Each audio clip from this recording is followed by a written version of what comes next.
Assalamualaikum warahmatullahi wabarakatuh. Salam sejahtera bagi kita semua. Sebelumnya saya ingin memperkenalkan diri terlebih dahulu. Perkenalkan, nama saya Gebiani, MPM 201765 dari kelas B jurusan Pendidikan Geografi.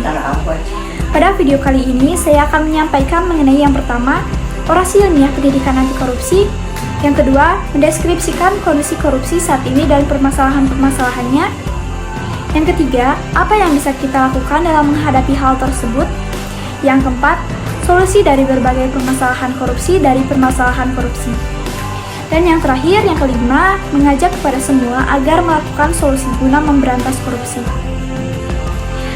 Video ini dibuat guna memenuhi UTS mata kuliah pendidikan anti korupsi. Baik, tanpa basa-basi lagi, kita langsung saja ke video intinya. Negara yang kita sebut Indonesia, sejarah berkata, tahun 1945 kita merdeka. Bendera merah putih berkibar gagah dan sang Garuda terbang tinggi menjunjung 5 sila sebagai pilar bangsa. Kita sering sebut dia The Founding Fathers, Pancasila, yang berisi 1. Ketuhanan yang Maha Esa, 2. Kemanusiaan yang adil dan beradab, 3. Persatuan Indonesia, 4. Kerakyatan yang dipimpin oleh hikmat kebijaksanaan dalam permusyawaratan atau perwakilan, 5. Keadilan sosial bagi seluruh rakyat Indonesia. Korupsi adalah extraordinary crime, kejahatan yang luar biasa. Bagaimana tidak? Korupsi yang dilakukan oleh para elit politik sudah merampas kesejahteraan publik, memiskinkan rakyat. Dan salah satu unsur korupsi adalah mencuri uang negara.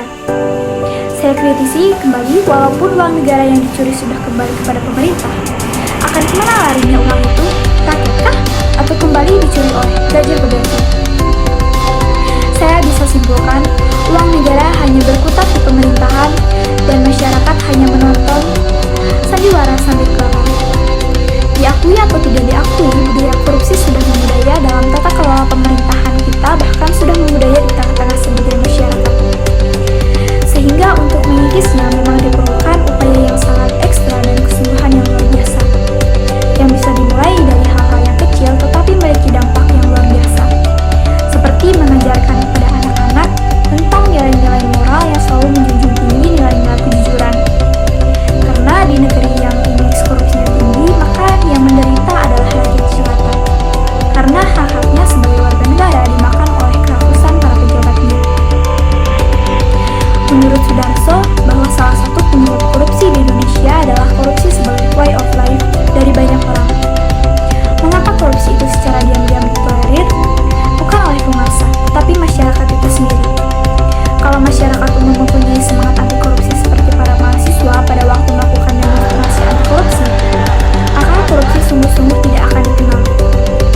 Hal tersebut senada dengan pendapat Syed Hussein Alatas bahwa mayoritas rakyat yang tidak melakukan korupsi seharusnya berpartisipasi dalam melakukan memberantas korupsi yang dilakukan oleh minoritas.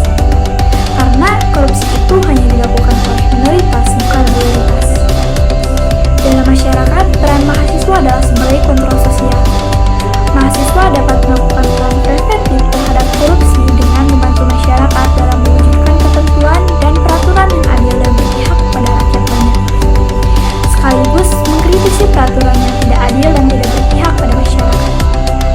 Mahasiswa juga dapat melakukan peran eduktif dengan memberikan bimbingan dan penyuluhan kepada masyarakat, baik pada saat melakukan kuliah kerja lapangan mengenai masalah korupsi, dan mendorong masyarakat berani melaporkan adanya korupsi yang ditemuinya pada pihak yang berwenang. Selain itu, mahasiswa juga dapat melakukan strategi investigasi dengan melakukan pendampingan kepada masyarakat dalam upaya penegakan hukum terhadap pelaku korupsi serta melakukan tekanan kepada aparat penegak hukum untuk bertindak tegas terhadap pelaku tindak pidana korupsi. Tindakan korupsi ini sangatlah merugikan bangsa kita. Oleh sebab itu, kita sebagai generasi baru harus melakukan perubahan dari dalam diri kita. Marilah kita menjauhkan diri kita dari tindakan korupsi dengan cara menanamkan perilaku jujur dalam kehidupan sehari-hari. Jujur adalah kuncinya. Bertindak dan berbicara jujur akan membantu kita untuk memelihara negara kita dari bahaya korupsi. Selain itu, kita juga harus aktif membantu pemerintah dalam memberantas korupsi demi terwujudnya bangsa kita yang bebas dari korupsi. Walaupun kita mempunyai KPK yang dengan berani memberantas korupsi di negara ini, kita sebagai generasi muda harus mencegah korupsi terjadi di masa yang akan datang. Mungkin dicukupkan sekian yang dapat saya sampaikan pada video kali ini. Semoga yang telah saya sampaikan ini bisa bermanfaat bagi kita semua. Amin ya rabbal alamin. Saya pamit undur diri. Wassalamualaikum warahmatullahi wabarakatuh.